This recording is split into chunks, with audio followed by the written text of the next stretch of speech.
வெள்ளிக்கிழமை சாயங்காலம் 6:30க்கு ப்ரேயருக்கு நான் அக்கா என் பொண்ணு எல்லாருமே அம்மா எல்லாருமே ட்ரெஸ் பண்ணி சூப்பராக கிளம்பிட்டோம். நானும் என் பொண்ணும் இன்றைக்கி மேட்சிங்காக வந்து ட்ரெஸ் பண்ணியிருந்தோம். பாப்பா சராரா தான் வியர் பண்ணியிருந்தா, செம்ம க்யூட்டாக ஏஞ்சல் மாதிரி இருந்தா. வீடியோ எடுத்துகிட்டு போகும்போதே எங்கள் சித்தப்பா பையன் நிப்பாட்டி அக்கா என்னையும் வீடியோவில் காமிச்சிருந்தான். சரிடா தம்பின்னு சொல்லிட்டு அவனையும் வீடியோ எடுத்துகிட்டு அப்படியே போயிட்டு இருந்தாங்க.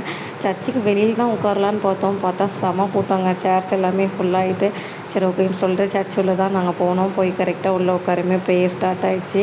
பாப்பா வந்து உள்ளே இருந்தால் சேட்டை செய்வான்னு சொல்லி தான் நாங்கள் வெளியில் உட்காரலான்னு பார்த்தா உள்ளே இருந்தால் வந்து பயங்கர சேட்டை செஞ்சிட்டே தான் இருந்தா. அப்புறம் வந்து ஃபங்க்ஷன் எல்லாமே முடிய வந்து லேட் ஆகிடுச்சு. பாப்பாவும் பசியில் அழக ஆரம்பிச்சிட்டா. ஓகே இதுக்கு மேலே சமாதானப்படுத்த முடியாதுன்னு சொல்லிட்டு அக்கா பையனையும் கூப்பிட்டுட்டு பாப்பா கூப்பிட்டுட்டு வீட்டுக்கு வந்தாச்சு. அம்மா வந்து இட்லி சாம்பார் வந்து செஞ்சு வச்சுருந்தாங்க. அதுதான் பாப்பாவுக்கு வந்து ஊட்டி விட்டேன். நான் கரெக்டாக ஊட்டி விடையுமே பாப்பா தூங்கிட்டான். சரி ஓகேன்னு சொல்லிட்டு என் ஹஸ்பண்ட் வந்து எனக்கு வந்து ஏரில் போய் இன்றைக்கி வாட்ச் வாங்கி கொடுத்துருந்தாங்க.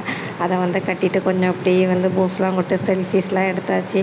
அம்மா அதுக்குள்ளே தேடி வந்துட்டாங்க சாப்பிடவான்னு சொல்லிட்டு. அப்புறம் வந்து எல்லா ரிலேட்டிவ்ஸ் கூட உட்காந்து செம்மையாக வந்து டின்னர் சாப்பிட்டாச்சு. அக்கா பசங்க அப்புறம் அத்தை பொண்ணுங்க எல்லோரும் கூட தான் சாப்பிட்டோம். பரோட்டா ஊத்தாப்பம் இடியாப்பம் எல்லாமே வச்சுருந்தாங்க. நல்லா சூப்பராக வந்து அதெல்லாம் சாப்பிட்டுட்டு கொஞ்சம் ட்ரம்ஸ்லாம் அடித்தாங்க. அதெல்லாம் பார்த்துட்டு எங்கள் சர்ச்சோடைய டெக்கரேஷன் பாருங்கள், அதையும் வீடியோ எடுத்துகிட்டு வந்து